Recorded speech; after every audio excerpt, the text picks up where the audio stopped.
Since 1959, the West End of Kingston, Jamaica has throbbed with a musical beat. A hypnotic sound of surging excitement and power.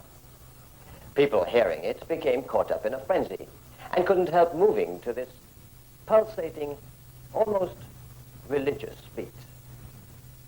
This is ska.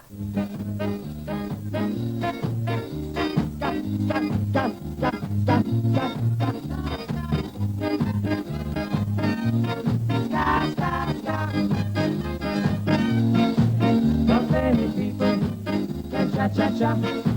Not everybody can do the twist, but everybody can do the ska. It's a new dance you can't resist. Ska, ska, ska. Jamaica ska. Now everybody can do the ska. It's a new dance that goes like this. Now, bow your head. Swing your arms. Shake your hip. Now, do a dip. Ska, ska, ska. Jamaica ska. Ska, ska, ska. Do the ska.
Now, bow your head.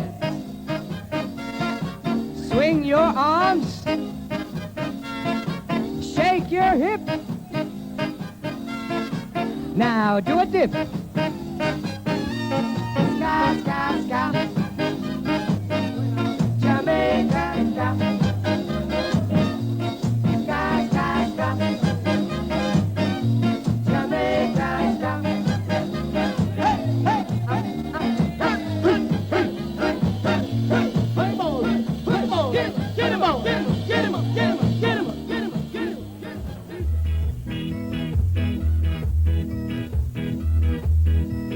Yes, this is ska, original and indigenous. The music of guitar, saxophone, trumpet, bass, and drums. These instruments are playing a monotonic, grassroots rhythm. This beat has taken Jamaica by storm and is swiftly spreading to other parts of the world. Now, what is the authentic style of this new dance craze? Let's take a look-see, shall we?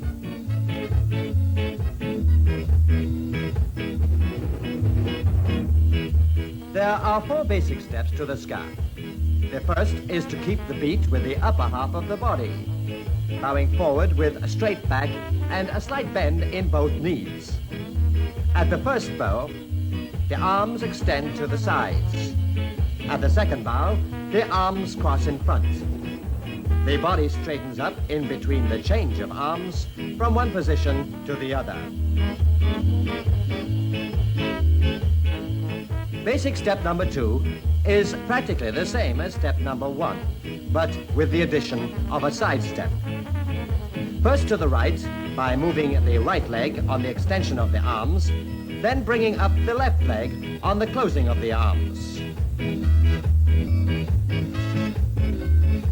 Step number 3 is once again very similar, only the arms change. First right, then left, swing up and down in front of the body. finishing with the body beat when the right arm is in the air and then when the left arm is in the air. The arms are to be very relaxed and then swung on either side of the legs or between the legs. These basic steps may be done face to face or side by side with your partner.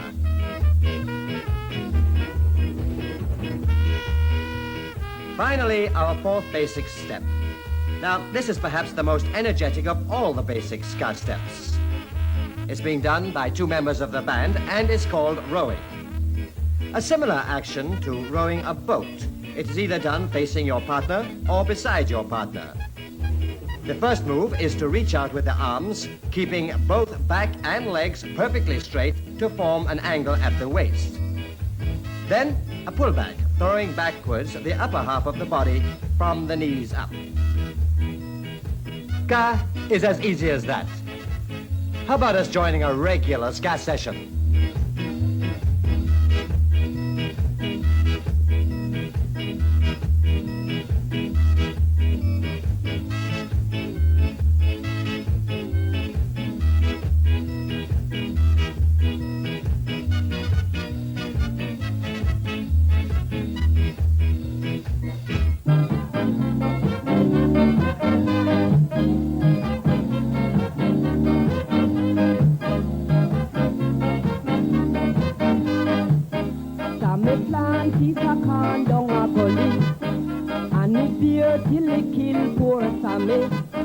Sammy dead, Sammy dead, Sammy dead, oh. Sammy dead, Sammy dead, Sammy dead, oh. I no thief, Sammy thief, me and kill him. I no thief, Sammy thief, me and kill him. But a grudgeful, yes, a grudgeful, me and kill him. But a grudgeful, yes, a grudgeful, me and kill him.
Sammy dead, Sammy dead, Sammy dead, oh.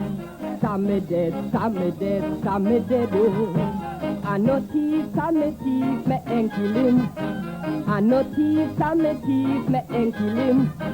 But a grudgeful, yes, a grudgeful, me and kill him. But a grudgeful, yes, a grudgeful, me and kill him.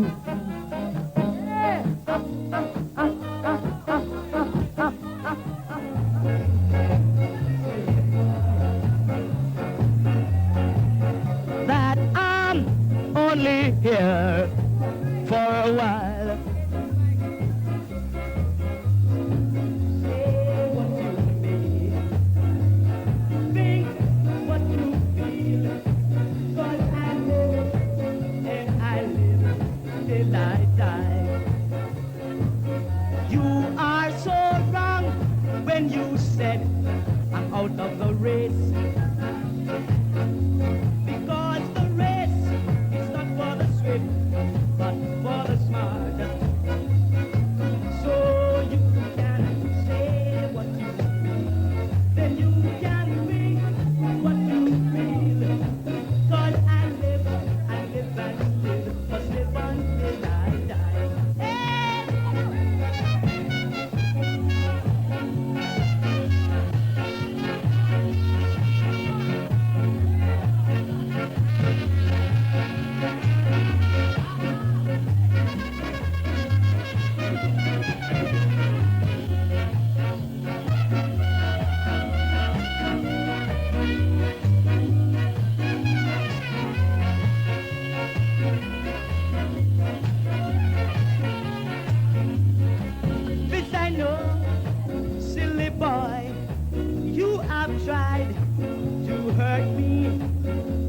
failed one-eyed jacks and will fail again and again. I said I know what you're thinking, silly boy, that I'm only here for a little while. But you can say what you feel, then you can think what you feel. 'Cause I live and listen to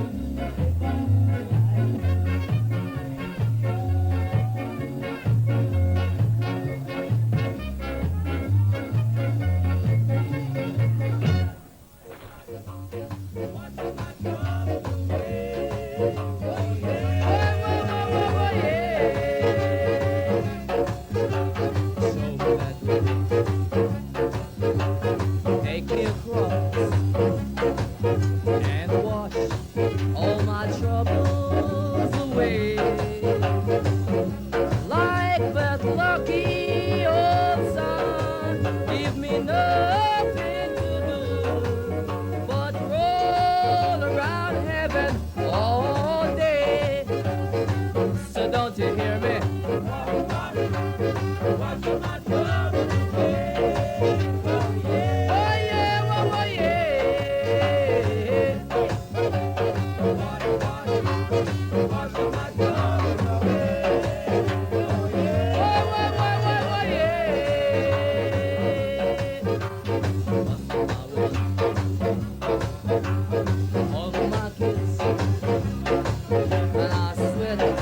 Till I'm wrinkled and gray. Like that lucky old sun, give me nothing to do but roll around heaven all day. So don't you hear me? Watch my love away.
Baby,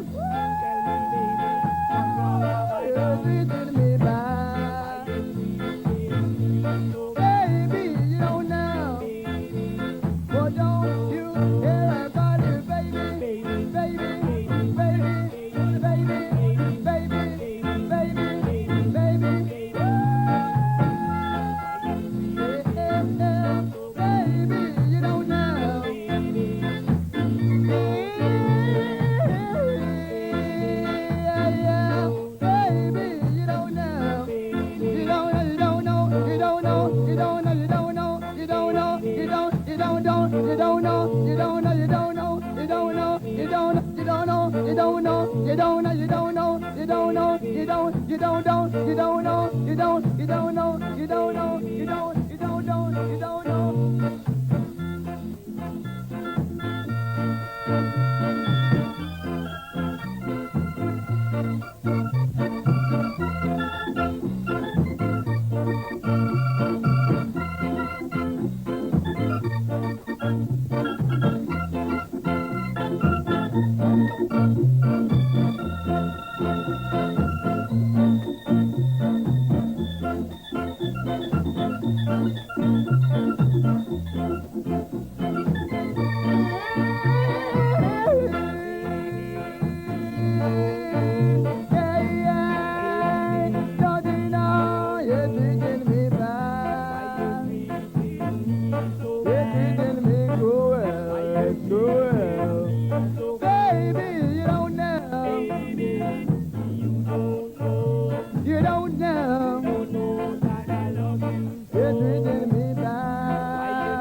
time to love. You run for refuge and were rescued. That's a fact. Then why lie and try to fight the hand that feeds you? Yes, the good you do lives after you.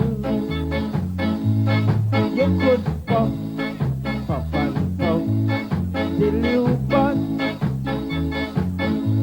It shall be rough, rough and tough on your side.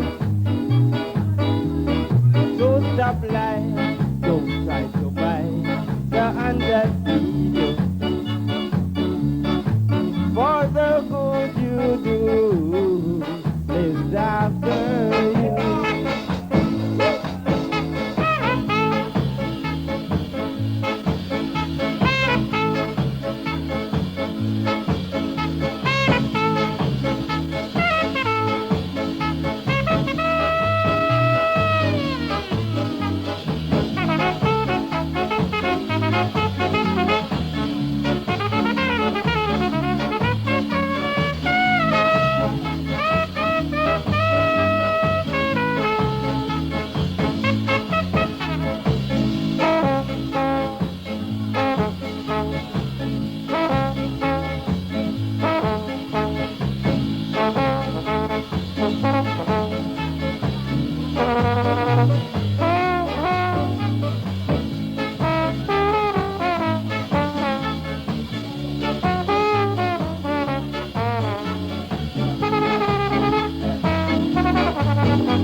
Rough and tough on your side.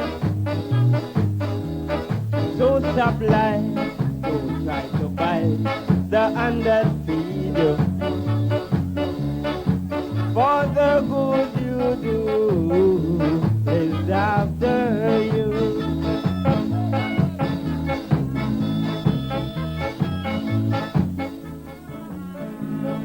There is two roads before you. You better pick your choice. Two roads before you, baby. So you must pick your choice. Make up your mind while there is time. Two roads before you, oh yeah. So you must pick your choice.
that you can understand much better. Oh, it is a terrible feeling. Oh, you never know, 'cause you don't know what you need. It's that feeling that is oh so real. I don't know, but I really love you so.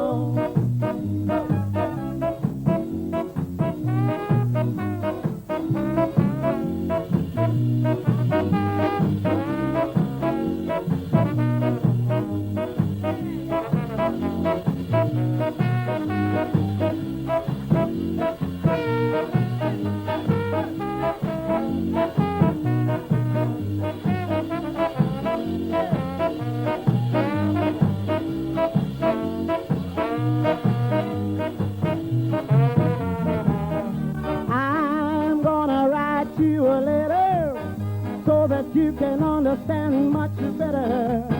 Oh, it is a terrible feeling. Oh, you never know, you don't know how you make me feel. It's that feeling that is so, so real. I don't know, but I really love you so. But I really love you so. But I really love you so. But I really love you so. Get him up, get him up, get him up, get him up, get him up, get him up, get him up. Hey, hey, hey. But I really love you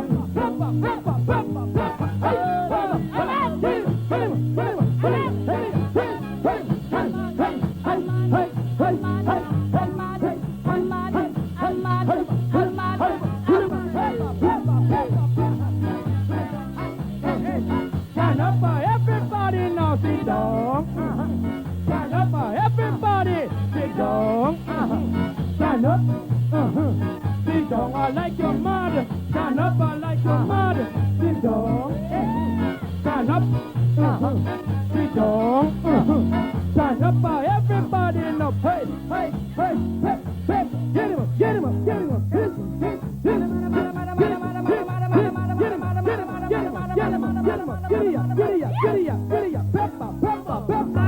Jamaica ska, and everybody stay right there, yeah. We go with Sammy Dead.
The lion says, I am king and I reign. The lion says, I am king in this reign. No more kings must be in this backyard. The lion says, I am king and I reign. The elephant says, I am king cause I'm strong. The giraffe says, I am king cause my neck is long. There's no doubt that you are all wrong. The lion says, I am king cause I'm double strong. I'm king of kings and lord of lords in this land. No more back off from any of you, cause I'm king from the beginning. I was made king. The lion says, I am king and I reign.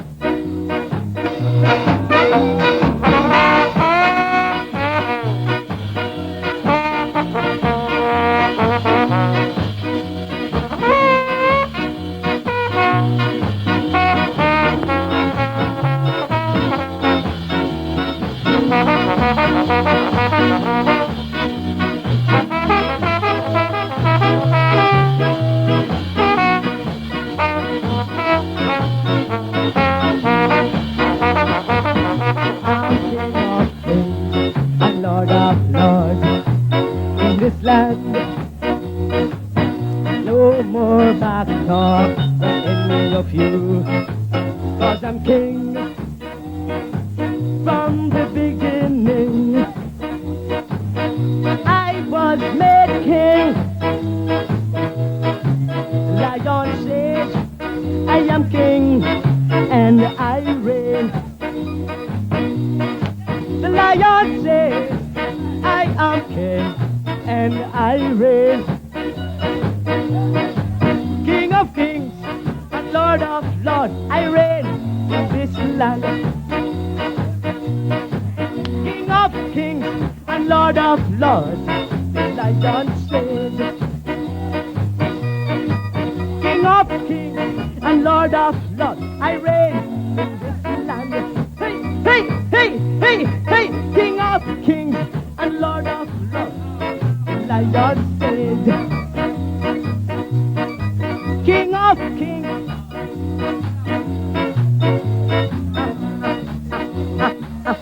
Yeah, King of kings.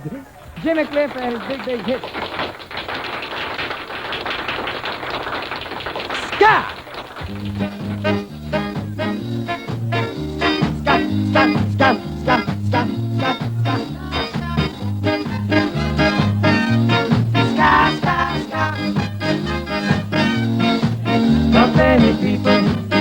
Cha-cha-cha. Not everybody can do the twist, but everybody can do the ska. It's a new dance you can't resist. Ska, ska, ska.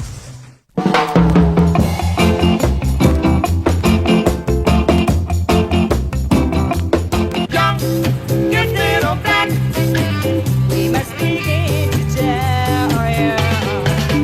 There's a world. Music, it's the lifeblood. It's like lifeblood of the people. Like oil is to Saudi Arabia. Yeah, there's a breakthrough. You should know to be young, gifted or black. Get up, stand up. Did you hear?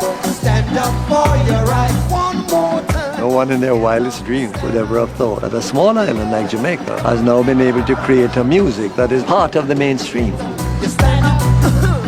We need it. We must have it. For your right. You get up, stand up. Oh, you bring the woman access to your villa. Yes, for son of weakness, all of your clean on your pillar. You better watch your back before she turn into a killer. The music is something like a gravity, like a magnet. It insists to hold on to you. I've been touched by an angel.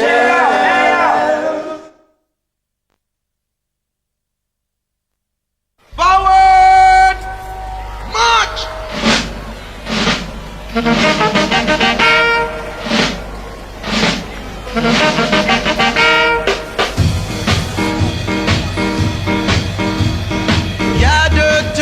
On August 5th, 1962, Princess Margaret finally pulled down the Union Jack after more than 300 years of British rule in Jamaica.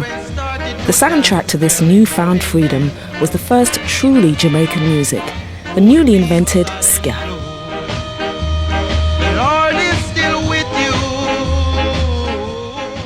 Because the time has come and we can have some fun, so take a run. You know, it was just a simple song and the people them jump to it and, you know, going around. Whoa, whoa, whoa, we're independent, and, you know, flash them hand, and it was great. That was something to see and never can come back in Jamaica. We're independent. Independence came at that time when ska wasn't in speak. Yes. And so it was just jubilation all around. You understand? You know, with the acceptance that we were now a free country and ska in its peak. And everyone just went crazy for it.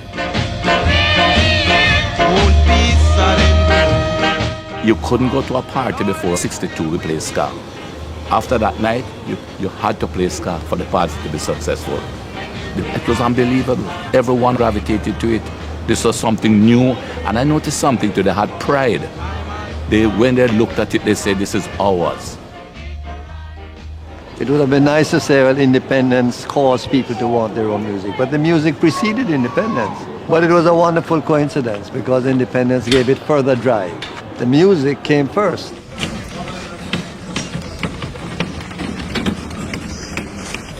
The story of modern Jamaican music starts in the early 1950s in the poorer areas of downtown Kingston with the emergence of a uniquely Jamaican phenomenon, still at the heart of the music 50 years later, the sound system.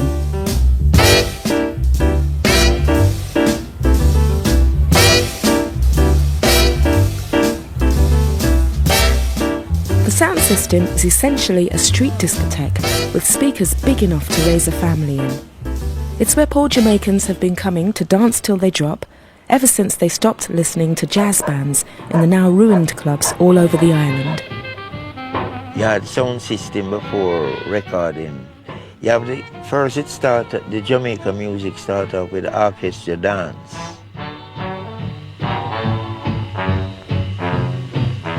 But when the sound system came in, they replaced the musician because people used to hire these bands to play, but the musician used to stop and eat a lot of corrigo, so it burned up a lot of time until, you know. Band would go in intermission, and intermission forever. So the people got to get fed up of this no dance with another dance. So in the intermission, they made a mistake. They agreed that the first sound system should play in the intermission. That was the end of them.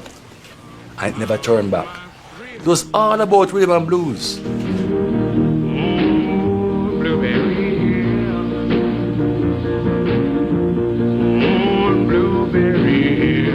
As the 1950s rolled on, the music of Fats Domino, Ray Charles and Louis Jordan was streaming into the island from Southern American radio stations just over 90 miles away. And with the sound systems blasting it out most nights of the week, downtown Kingston went dance crazy. And like any craze, it was rich with opportunity. People used to make money from it. You sell your own beer and you sell your own curry goat and rice, and you got the sounding system from 8 o'clock till like 6 in the morning, and they eating and dancing in the street. You get like 2,000-3,000 people, and you make a buck. Sound systems became the biggest local industry in downtown Kingston, and competition was fierce. To pull in the punters, you had to have the best music blasting out of your system. The race was on for the hottest American tunes. Is Reggae sensation? You know, American people, they need cheap labor, so they bring to cut them cane and things. But while you're there cutting cane, if you buy rhythm and blues, 6 times more money you get because you're going to sell it back to sound system people. So everybody anxious to go to the farmer, but not for cut cane. They want to go buy some record, you know? Out of this fierce competition, 2 giants emerged, Clement Coxon Dodd and Arthur Duke Reid. Combining their liquor businesses with their sound system dances, they were effectively the barons of downtown Kingston and would continue to control the Jamaican music business for the next 15 years. They could run the country those days because people, anywhere the sound string up, you have the crowd of people there before. They used to play in competition. It come in now like Joe Fraser and Holly. Duke Reid is the man who go around this dance and him go to the gate and him give everybody out of the gate money for coming on and dance, you know? And the people they believe all the cocks and dance and come on the Duke Reid. Sometimes them just take the money and go to the cocks and dance just the same, you know what I mean? So it's like that. So all of them used to be at war, you know? The sound system thing, man. It's a traditional thing. You can't stop it. It come from way back, you know? Come on. Yes, suddenly rum is served to sophisticates because suddenly Jamaican rum has regained its place among the great drinks of the world. Duke Reid had a rum there where it don't sell in the stores. If you think rum strong, you ask about rude to your parents. When you throw water, you know what happened? Yes. Throw chasing it. What do you think happened? Smoke. Little smoke, vapors thing, right? And that is what the brother might drink. Like they have cocaine now, that was for them cocaine. So after Duke Reid, give them 2 drinks of root to your parents and send them go cocks and dance. The dance done. People are jump fence to get out the fast.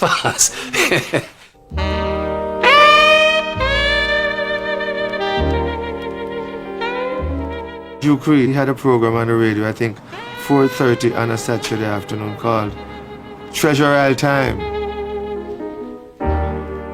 They would advertise the liquor business, and then he would, on those programs, they would play newly made Jamaican records. Decided to drink some more, but when I look at the clock, it was 3:45. To promote their sound systems, Reid and his competitors had turned to record producing by the end of the 50s, but not as we know it today. They had no intention of selling records to anyone else. They brought jazz musicians down from the tourist hotels to play Jamaican versions of American R&B, and then they just made 1 copy of each record to play on their sound system and achieve the much prized exclusive. We start imitating the rhythm and blues songs like say Smiley Lewis or Professor Longear or Louis Jordan, and those kind of beat. We tried to imitate it. It didn't turn out that way, so we decided to keep this as our own type. That's how that can come in.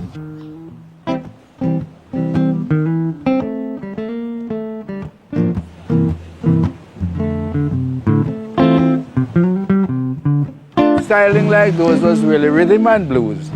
What we did to this rhythm and blues is like you'd be doing 1, 2, 3, 4, 1, 2, 3, 4. But this kind of we change it to 1, 2, 3. And then it's more 2, 4, 2, 4 instead of 1.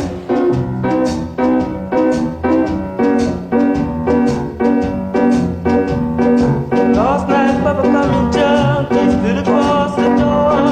Mama said, no, Papa, you're real gone down. Easy slopping, easy slopping, easy slopping, but baby, why you jumped and tried? It is Jamaica's first musical revolution. And we call it ska. And then ska was a dirty word. But what it was terribly influenced by Jamaican activities of the people, you know. Culture of Jamaica was pushed into it. And when the people took it on that fast, right, they just grabbed to it because it was them.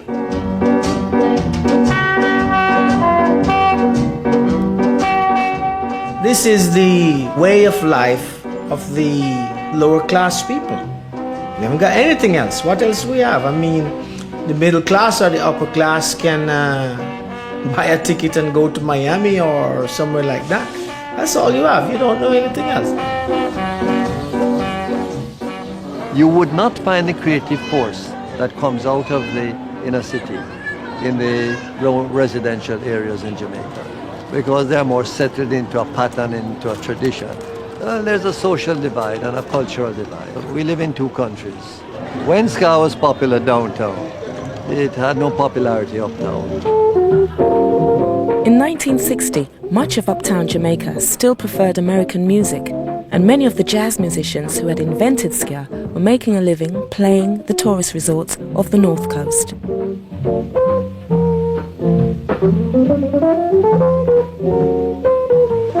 I used to have a serious type of class prejudice in those days, let's call it that way. You know, and it would have hurt my career in a certain sense. You couldn't go uptown and play ska music, so it was really like an outlaw type of music, you know. In 1960, Prince Buster started his own sound system.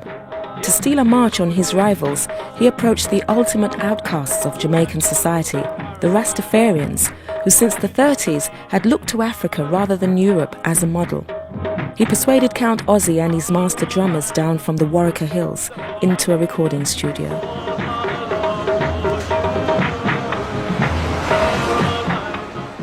In those days, if you say it's a Rasta, all they have is black for you know.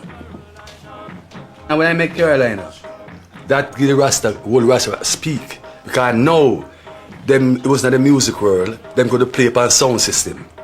And if you play upon sound system on the island, everybody go and hear you. In the early years in Jamaica, the Rastafarian community went under so much pressure, you know.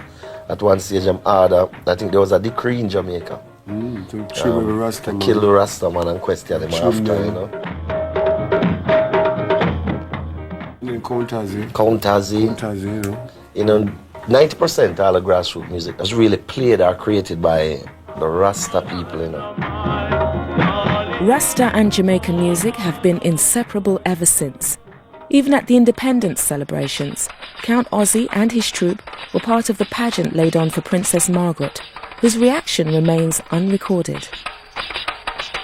We brought with us most of the music of Africa, the rhythm, the kumina as a form of dancing, the Nyabingi drumming by our Rastafarians. To that has been fused some of the jazz influences emanating from our sisters and brothers in New Orleans.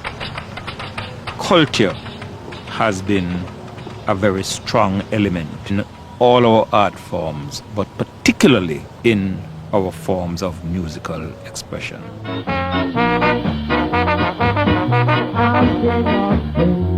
A Lord of Lords in this land. No more back talk from any of you, 'cause I'm king from the beginning. I was made king.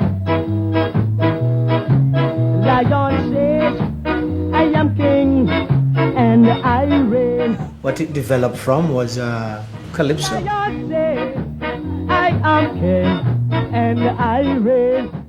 What calypso singers sang about, well, lots of them used to sing about sex, but they also sing about topical things like that, so it's coming out of that.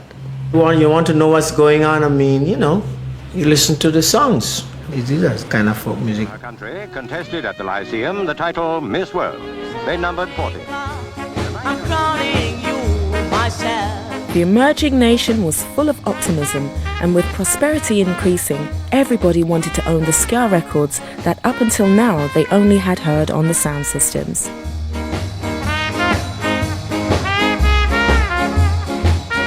People started buying Jamaican records. Jamaican records was accepted as the record to buy, because you're hearing yourself, you're hearing things to do with you. All I want to know. Eager to capitalize on this new market, the sound system operators reinvented themselves as record companies. Prince Buster's Voice of the People, Duke Reid's Treasure Isle, and initially the top label Coxsone, run by the taciturn Clement Dodd. He was the first to realize that you could make a living beyond the sound system. With his profits, he set up the legendary Studio One, the first recording studio in Jamaica to be owned by a black man.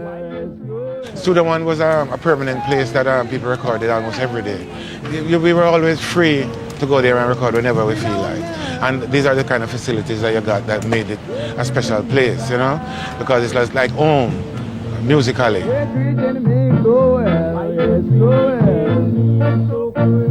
that the first time I've been to your home? What is the first time? Studio One is like Jamaica's Motown. That's where all the great artists, you know, we say they graduate at this place, Studio One. It was like a 9 to 5 job. We went there early morning and we would record all day. And I went in there at 7. I used to live at Mr. Dad's house with his children. Yeah. So every morning, I'd go to the studio with him and open the studio.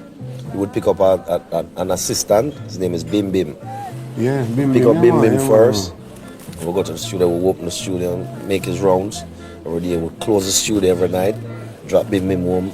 It's like heaven. Just like in the old days of the sound system, Coxsone constantly needed new sounds to stay ahead. Every Sunday morning, young hopefuls gathered in his yard, hawking their songs and looking for a shot at the big time. The longest liver will see the moon. Listen to all them guys go up and sing, you know, and every time, but you know, we would sing around the side, you know, and they would say, you're so good in it, and every time them say, your turn, man. So no, make them go on, make them go on. When I saw Coxsone himself did an audition, right? Or some auditions too, before I started that. And he would tell artists that he figured weren't ready or didn't want them back. He said, okay, come back 7 years' time, you know? It was 6 o'clock in the evening. I was the last person to go up. You know, the place was still packed up. And, you know, my first song, you got to be sure of a woman's love. And everybody crowd around, man. Everybody say, you the voice, yeah. You the voice. Everyone crowd around, you know, and Mr. Dad say, nice. And the Tuesday, I went on to my first 2 songs. Another group of youngsters signed by Coxsone were the Wailers, Bunny Wailer, Bob Marley and Peter Tosh. In 1964, within a year of Studio One's opening, they sold an astonishing 70,000 copies of Simmer Down.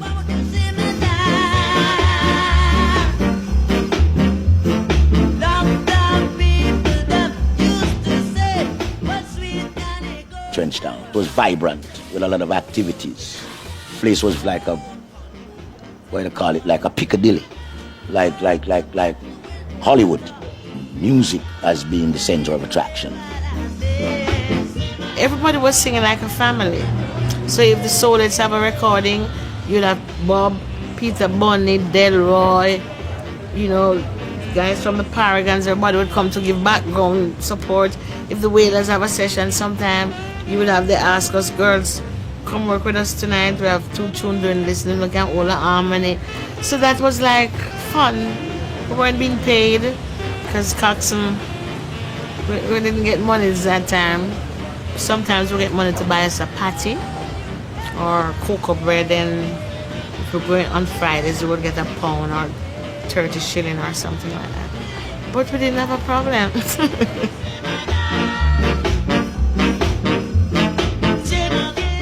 it was a very productive period in Jamaica's musical history. Hit after hit, every month there would be a new hit for different singers. And it was as if all the singers and the talent in popular music had been kept locked up in a cupboard. But from the first hit was made, it is as if the cupboard doors opened and all this talent just poured out. Studio One's music was made downtown for downtown people. The musicianship necessary wasn't that easy to achieve if you were poor in Kingston, but luckily there was also a downtown academy. If Studio One was Motown, the Alpha Boys School was the Juilliard School of Music.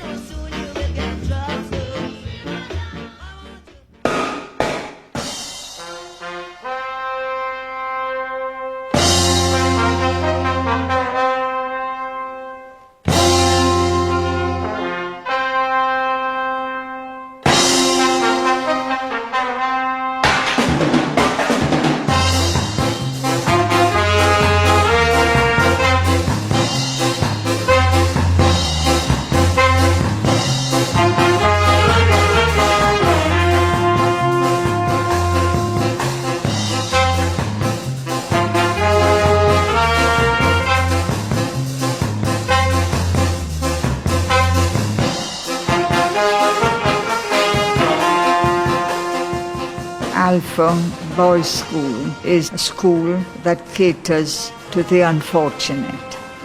It teaches them trades that they can earn a living after they leave here, and some go abroad.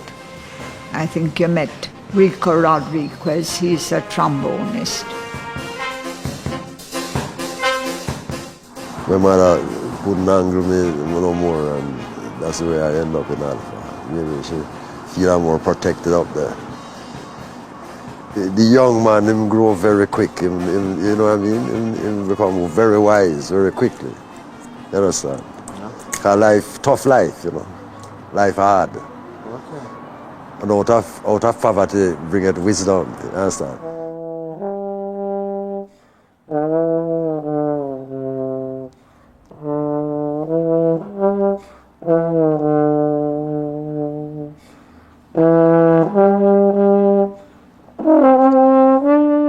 Well, the reason why I'm here was because my parents abandoned me. But I thank God for that in some reason. Ali said, you must honor thy mother and father, but I still love her. And in the future, I'd like to find her. So at Alpha is good. I learn music and I also learn education. Many of Jamaica's greatest musicians have been from Alpha. Coxon in particular was quick to appreciate the value of the kind of discipline and ability you might expect from that institution. The backbone of his house band were largely Alpha old boys, and they became the first superstars of ska, the Scatterlights.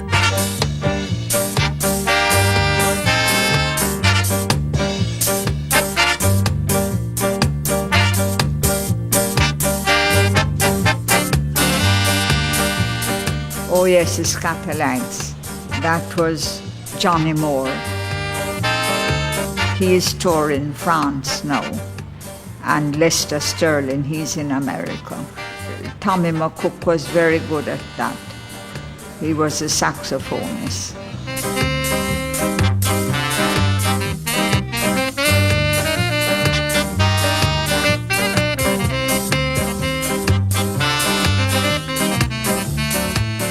You had Don Drummond. He was very quiet.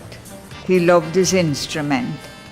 And when he was still in school, he was about the best trombonist in Jamaica.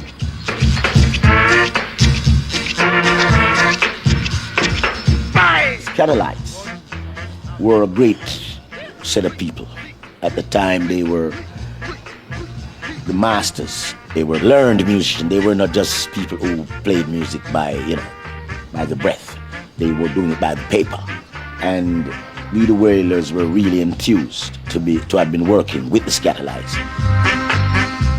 There came on the scene this talented aggregation, the most formidable array of talent which Jamaica has ever seen in a single band, and dare I say is ever likely to see in the future. They were it. Anywhere they played, for dances, the place would be Ram Jam. We play at a place one night and say the place loaded with people and a woman come and dance the ska. And I'm watching that woman dance and we see she kick back. And when we finish playing go out, I hear the woman died. They take her out, she scans it till she dropped down and dead. Serious thing, man. What's the ska killer? Yeah, man. Yeah, man. The ska light carry a heartbeat. Yeah. Yeah, man. The 2 years after independence, with the Scatterlights at their peak, was the golden age of Jamaican ska. But the foundations of the band were shaky. They became frustrated with the insularity of the Jamaican music scene, and more significantly, Don Drummond, the band's greatest genius, was slowly losing his mind. Drummond's virtuoso trombone playing lay at the heart of the Scatterlights' greatest moments.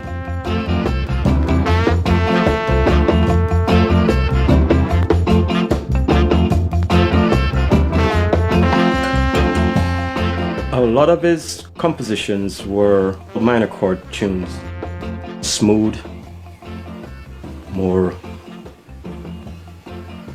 melodic kind of flow, while Rico would be more brassy and more like orchestrated, like, you know, to the beat. Don slides with it. Drummond took ska to new heights of virtuosity. He had a unique style with a disturbing emotional undertow that reeked of Africa and mirrored the demons in his head. He got in friendship with this lady, and he didn't like her dancing, and so that brought a sort of a bone of contention between them. Jealousy and the lack of material and career advancement built up disastrously in the mind of the introspective Drummond. And on New Year's Eve 1964, he killed his girlfriend Margarita. I used to say to myself, I wonder if he's really guilty of doing that act. But they found him guilty, and then they placed him in the madhouse, Bellevue that is. And after a while, he had some altercation with somebody there, or with people there, or some fuss, and he died. I was sorry to hear, because he was such a great musician, very, very great, regardless of how mad he was. Without Don Drummond, the Scatterlights were never quite the same again. And anyway, musicians couldn't make that much money in Jamaica. To make a living, many of the most talented musicians joined the thousands of other Jamaicans on the boat to England.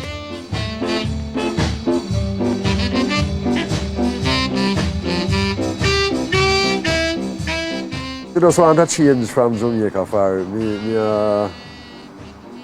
I play music long time and I not really play with no band or nothing, you know. So come in England, try out my luck.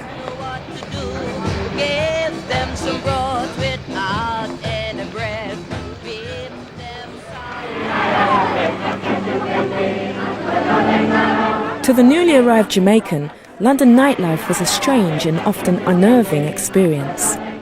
When you go there, you know what they was playing. Bottoms up and the choo-choo-choo and all these kind of things. Knees up. Are you coming from Jamaica where you used to? So we couldn't take it. And the jazz club, well, it's never on. Every club you go in London is, sorry, you got to be a member. Won't let you in. Once you're black, you can't get in. You know what I mean? You couldn't get into Ronnie Scott. You couldn't get into Lions Corner House, the big jazz club. So then I said to Vinny, look, you build a sound, we will support you and get the record like Jamaica from America. And this is how it starts. my parents were only here 5 or 6, 7 years until 1965. So it was almost like a letter from home, hearing rhythm tracks from Jamaica. Shebeens and blues dances weren't just exclusively for people. Yeah, it started off exclusive. It started off. But They were in their certain friends areas, would come yeah. as well. I mean, Yeah. you worked on the buses, right? And you were the conductor and the driver's white. And then you can't help but being together all day long, right? And you talk about what you do for recreation, and then you say to the driver, look, we're having a party over so and so and so and so. And he comes around and thinks, oh, that's nice, isn't it? And he tells another few of his mates of it. Little Miss Muffet, she sat on a tuffet, eating up curls and whey. There came a big spider, sat down beside her. He frightened Miss Muffet away. Watch out! Whoa! Whoa! Whoa! Whoa! Oh! Play come up now. We used to go down to number 9 Blenheim Crescent, where was a little cafe with a little jukebox, and you get some food. And I always remember Carolina was on the jukebox, and in back there was a kitchen with a chef, and you can get meat and rice. That must have been 1961. Up on the hill, fetched them a pail of water. Jackie fell down and it bust him home. Sister Ignatius from Alpha gave me the money to come to England. I was like our #1 boy, like best boy then, you know what I mean? And she used to look after me in school very good. He took the trumpet. He was very helpful because I used to send him to my brother's store and so on. He used to do shopping for me. Right now.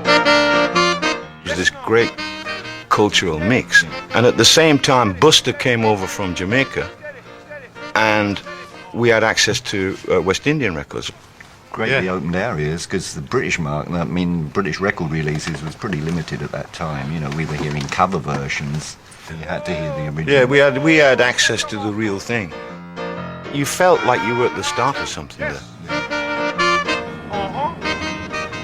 By 1962, the scene was big enough to move from West London to the West End.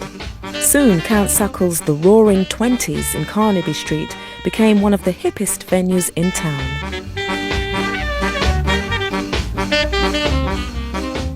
It was a late night dive. Maltese, prostitutes, striptease girls, the whole of the West End. Everybody, white, musician, because they come down. The Rolling Stone, there was Scruffy, all of the Stones. Because they used to play round the corner at a club called The Scene in Windmill Street, downstairs. A girl named Sandra used to run it.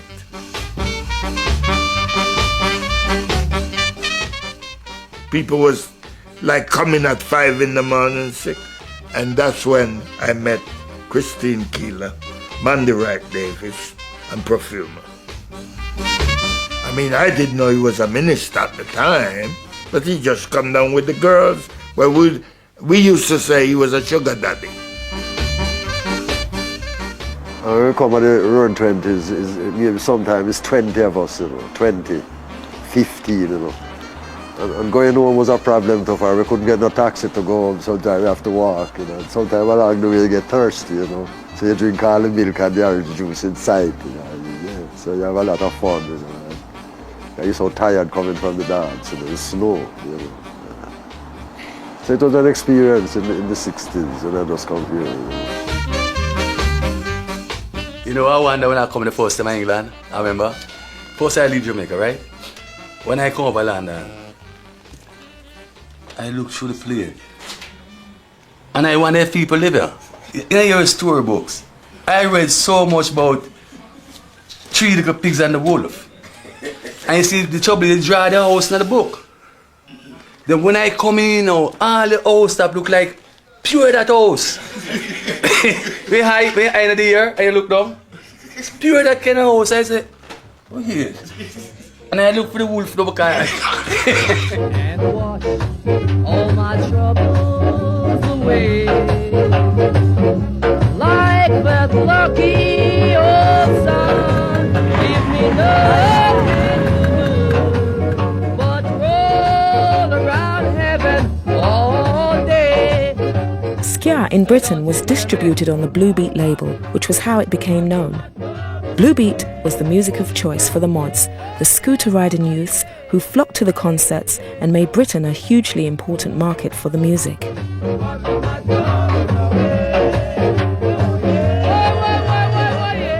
They saw me as a rebel and identified themselves as such. So there was some compatibility there. I think so, because you should see them when I make the show. It's just come like me and them as one. And then protect me right through the tour. Like that lucky old sun, give me nothing to do. By 1964, Jamaican record entrepreneur Chris Blackwell was convinced he could get a UK hit with a ska record. He had the right singer in Millie Small, so he brought over Ernest Ranglin to London to provide the spark.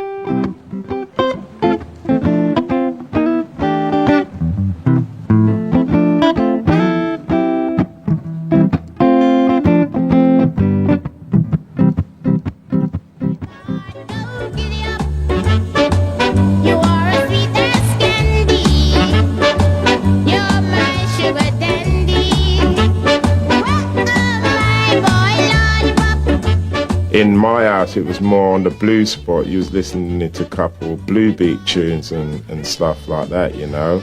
And then the biggest breakthrough was when, you know, Millie Smalls came out with My Boy Lollipop, and I think that changed everybody.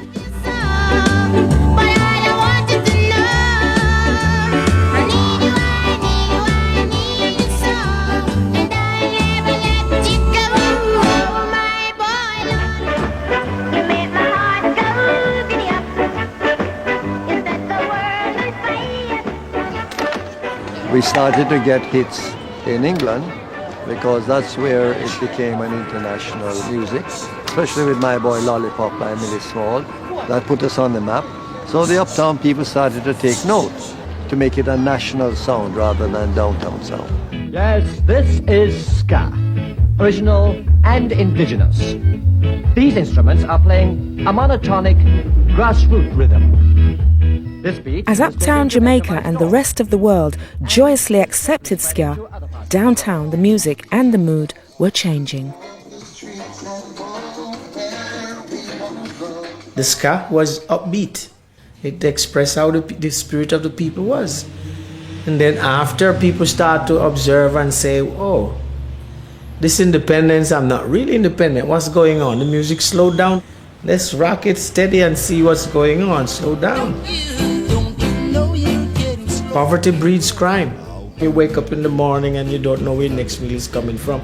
You know, all kind of things start going through your mind. For if he's rough, he's against the world. He's against the world. Right up. Don't you know you're getting slow? By 1966, downtown Kingston was a lawless place. This was the era of the so-called rude boys, the ruthless gangsters who terrorized the nation. The rude boys are coming a dance, man. No care you dress in a three-piece suit. Them guys that change things, them just come in our shorts and no shirt and hard turn up back way, and the girls flock them and them just do so. That's how the rap said the name did come in, you know. And the DJ have to play when you reach it, say, Cry Tough with Alton Ellis, and anything you can do, I can do it better. I am the toughest. And them throw a box of beer in the air and it mash. This guy come to me and said, his name Busby, he was a rude boy. When I say rude, I mean rude, because he would travel with gun and he travel with knife, and he would take any buckle and cut you, anything. Come to me one day and say, boy, I hear everybody has sing rude boy, Cry Tough and 07 and them guys, I want you to make one of me. You just want to boost me, and I want it by Friday. And so I said, okay, I'll make you a song, sir. Strong like lion, we are iron. Rude is no fear. Busby listen, and say, play it back. And so when we reach strong like lion, we are and just take out two of the beer and throw it against the wall and crash it and say, iron. Everybody get in panic now, because they're afraid of him, because they know him, what he can do from what he won't do. The whole night is the one song, it coming like the dance stop. Rude is no fear. I don't know if he didn't like the song, what he would do. But anyhow, he did love it. Boys, rude is no fear. Rougher than rough, tougher than tough. But he didn't love it for long. He didn't love the song for long because he lose his life the following day. And we just cut out the Rude Boy songs and say, well, if it going to cause eruption, just leave it there. All I need from you is a good conversation. As things hotted up downtown, people sang, and most of them escaped into old-fashioned boy meets girl love songs.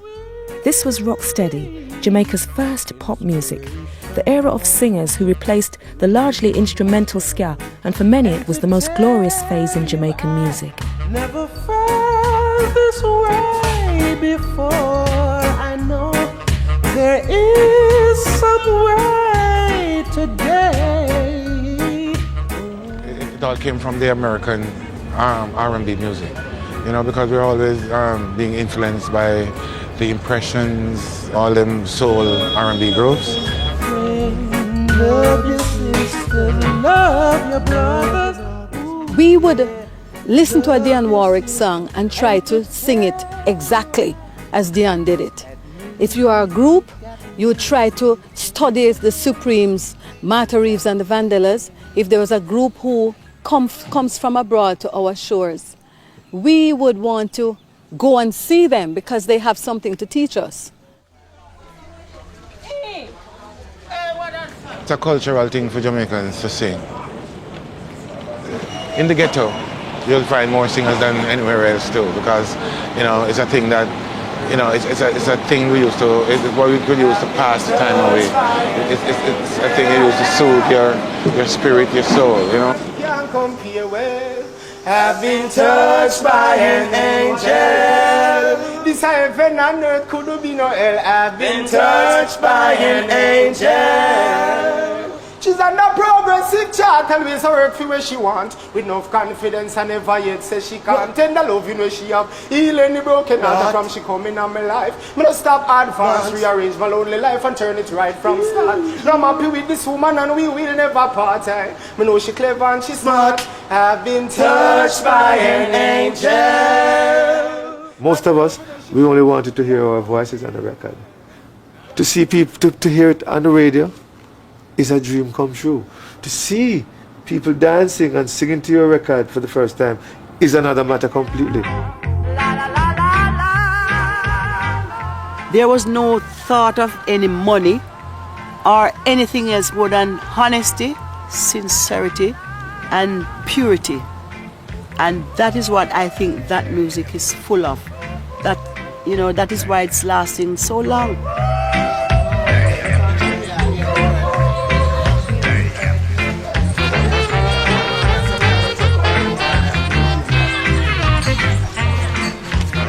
His songs lived. You'd have a song, man, 1 year straight. Send it for 1 year, not a little thing like some tune come and just sell for 1 month and done. Them tune they sell and never ever die. People still buying them. My biggest sales in this store is all this. And I have everything up to date, I'm up to date. Rocksteady saw a power shift in the music industry. It was still dominated by the former sound system bosses, but Coxsone and Studio One would never be quite the same force again. Many of the artists, like the Paragons, Alton Ellis, and the Melodians, promptly signed up with his old rival Duke Reid, who still ran his own sound system and realised the potential of the more easily danceable rocksteady beat. When the first song came out, like Alton Ellis sing a song called Girl I've Got a Date. Doom, doom, doom, doom, doom, doom, doom, doom, boom, boom. doom, doom, doom, doom, doom, doom. And when Duke Reed put on that song, I was there. He had to play the song about 1,000 times. And you can see this guy was very fast. He had to spin, he had to dance, he had to dance in a fast pace. So what we did was, at the time, most of them had the same bass line because the bass man didn't have enough time to emphasize on his bass line. So what we did was cut it down a little so the bass man could more move his fingers and have a line. So that's how you come to have these reggae lines. Do do do do do do doom doom. Do do do do do do doom doom. You know, you give him more time to do that. In the Sky, you couldn't do that. Reed's Trojan sound system had been notorious for the vicious fights that often accompanied his dances. Experiences which made the ex-policeman the ideal man to set up his Treasure Isle studio amongst the rude boys of downtown Kingston. He was a no-nonsense man. He never harbor any foolishness. Police used to go and come. If you're a rude boy, you have to leave your rude boy business outside, right? Then Joe could have seen you. As I say, he was a no-nonsense man. And this is the studio over there. On top was the studio. You know, his engineer was a man called Smitty. One of the best in Jamaica. Mr. Smitty, his engineer. Now down here was his liquor store. You'd have a lot of boxes parked on the roads with liquor and drinks and all that, and nobody take anything. Well, you see, Duke, he's respected around the area, and he's well armed. He got at least 3 guns on him. One long one on his hip, and one on his feet. That's Duke, the first gunman in Western Kingston. If Duke even not in the studio, him have a box downstairs in him liquor store. And when everybody upstairs dancing, so boy, this gone. And out of nowhere, boom, boom, boom. And that Duke fire shot and the whole studio get quiet. Then you see the big man, he would run up the stairs and say to Tom McCook and all those people, "What are you playing? I don't want that. I want this, I want that." You know, everybody just shut up and listen to what he said. Then you had a on man, he's dead now, named Marquis. So listen, and Duke, so play it back, Smithy, and quiet, and Marcus put out him head like this and say, yes, the boss was right. The tune need a 17 there, sir. Rocksteady lasted 18 glorious months, but finally there was no escaping Jamaica's worsening conditions. Bass lines became heavier and the subject matter more socially concerned. Them a loot, them a shoot, them a wear a shot. You have to give me money.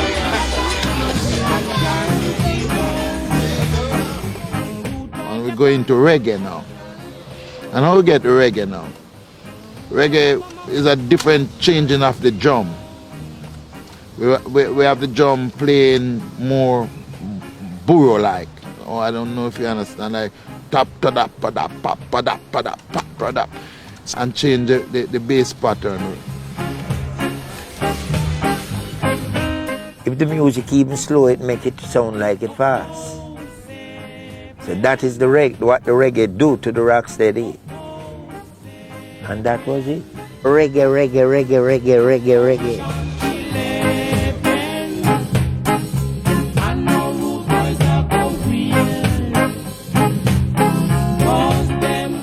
Reggae was everywhere.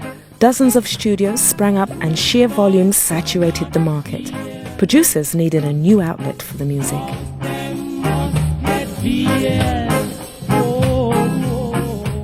A guy was working with Island at the time named Dave Bettridge come out here and meet me, and they invite me over to England in 68, and I see what the people love. England is the gateway to really reggae music. The English market became essential to Jamaican producers with its large and by now settled Caribbean community. When I went to London, Bob Andy and myself, that was when I first learned that Feel Like Jumping was also a big song in England. We were just in Jamaica not knowing what was happening. What was happening was that by the late 60s, companies like Trojan Records had spotted the large underground following that had developed for this new reggae pop music. White kids that were hanging out with the black kids from the same areas grew up on the music, you know, we were all hearing it. And it was just the fashion and the youth culture of the day. Yeah, well, that was it. Where we fashion. We only had the youth clubs. You know what I mean? Nobody was old enough to go to nightclubs anyway. That's it. Trojan Records came to enjoy iconic status as the purveyors of Jamaican music in the UK. They released 2,000 singles in 7 years, initially on a fairly small scale, through specialised shops catering to Jamaicans and to white working-class youths who revelled in its danceable beat and outlaw status, the Skinheads. You get kicked out of Saturday morning pictures when you're too old for it. You've got nowhere to go for yourself, so somebody said, oh, let's go up to Streatham Locarno. And we're talking about the 60s, sort of the skinhead period, really. And so I used to go to Streatham Locarno and listen to music, and we didn't really dance. People did dance, but me and my friends, we used to just sort of hang back and just watch, you know, because it was all the skinhead thing, you see. And because they never played that music on the radio, so in some ways for us, it became our music.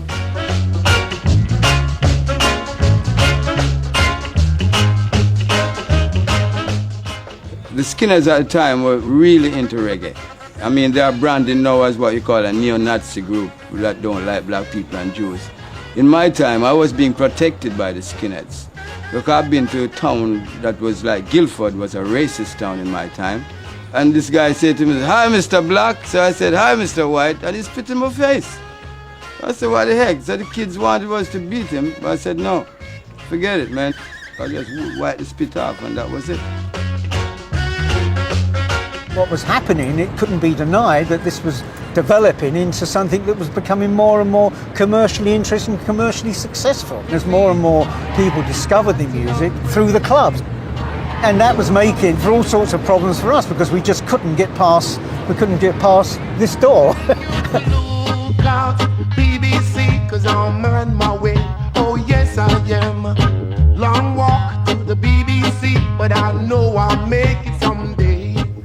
I think there was a perception amongst the reggae labels that the BBC dismissed reggae to a certain extent. To be fair, I think possibly, yes, I think they might have a slight case there. Bob Marley and the Wailers failed their BBC audition because in the view of the panel, they didn't know how to play reggae. Which was, but then you get some kind of, the BBC Dance Orchestra doing a strict tempo version of reggae. People would say, oh, that's how reggae should be. If our music had an open door, like, let's say, a freeway, we could break wide in any part of the world because we have class music like anybody else. Be young, gifted or black, open your heart to what I mean.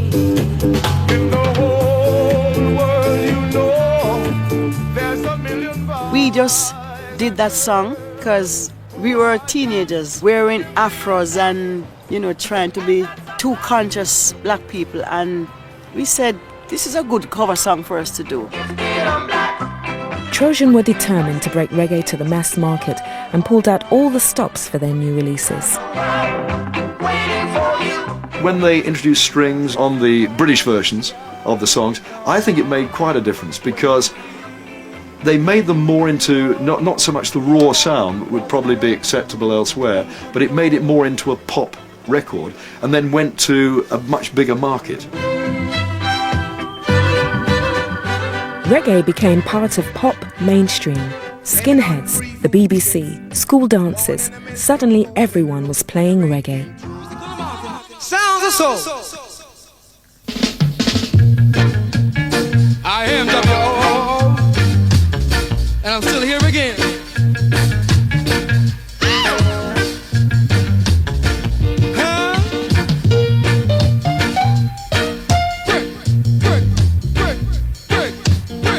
Dave and Ansel Collins went to #1, as did Desmond Dekker.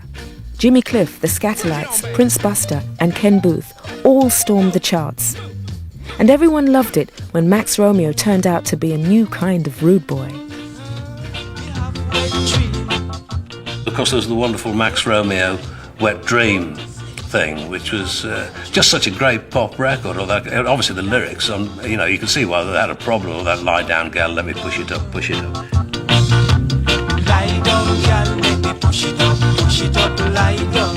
I try to explain, I say, look man, it have nothing to do with sex. I'm talking about my house leaking here.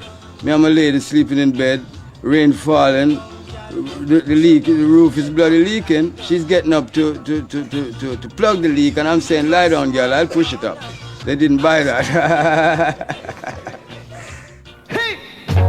The last couple of years of the 60s were a reggae explosion, and by 1969, Desmond Dekker was filling Wembley like visiting royalty.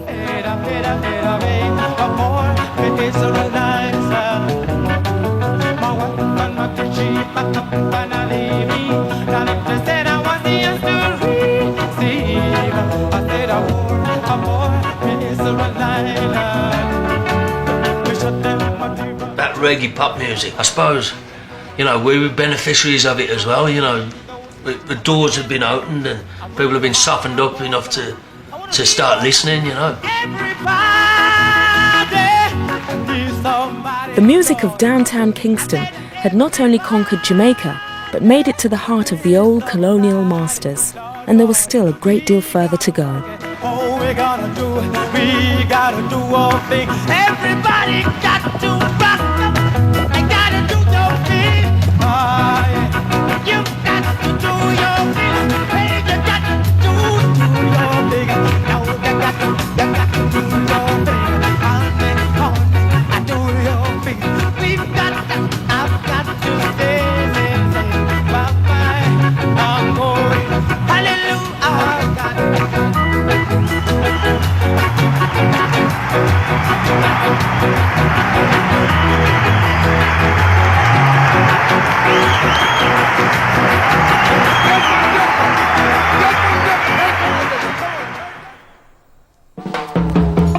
Part 2 next Sunday at 8 on BBC Two, and there's a new reggae website from BBCI. You can find everything from ska to UK garage and a guide to Jamaican fashions and dances at bbc.co.uk/reggae.